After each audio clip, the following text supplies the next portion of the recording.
அன்பு, அகிம்சை, அமைதி, சமாதானம் இது எல்லாத்தையும் உலகத்துக்கு போதிச்சவர் புத்தர். ஆசையே துன்பத்திற்கு காரணம் அப்படின்னும் ஆசை இல்லாமல் இருப்பதே இன்ப நிலை என்றும் மக்களுக்கு போதித்தவர்.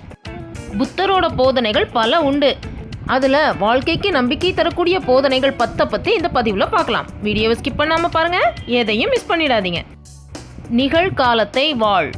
கடந்த காலத்தை நினைத்து அந்த நினைவுகளில் மூழ்கி போகாதே. எதிர்காலத்தை பற்றி கனவு காணவும் செய்யாதே.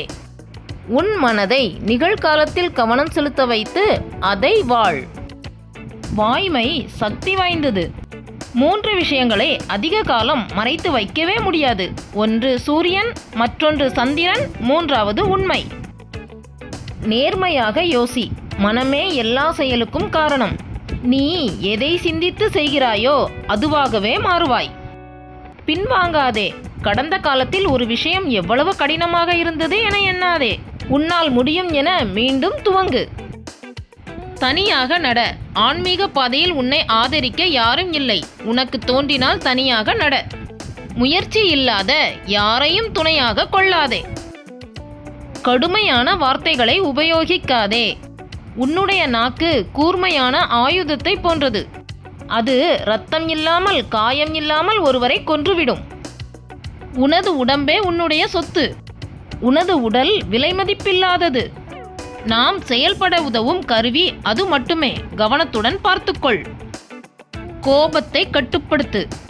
நீ உனது கோபத்திற்கு உன்னால் தண்டனை கொடுக்க முடியாமல் போனால் அந்த கோபம் உனக்கு தண்டனை கொடுத்துவிடும். ஒருபோதும் கடந்த காலத்தை நினைக்காதே. பாம்பு தனது உடல் தோலை சட்டையைப் போல் நீக்குவது போல் நாமும் நமது கடந்த கால நினைவுகளை நீக்கிக் கொண்டே இருக்க வேண்டும். உன்னிடம் உள்ளதை கொடு. ஏற்கனவே தன்னிடம் உள்ளதை கொண்டாடவோ பாராட்டவோ தவறுபவருக்கு ஒருபோதும் மகிழ்ச்சி என்பது வராது. தன்னுடைய இளம் வயதிலேயே அரச வாழ்க்கையை துறந்து துறவ வாழ்க்கையை ஏற்றுக்கொண்டவர் புத்தர். உண்மையான ஞானத்தை தேடி தான் பெற்ற ஞானத்தை உலகிற்கும் போதித்தவர் புத்தர்.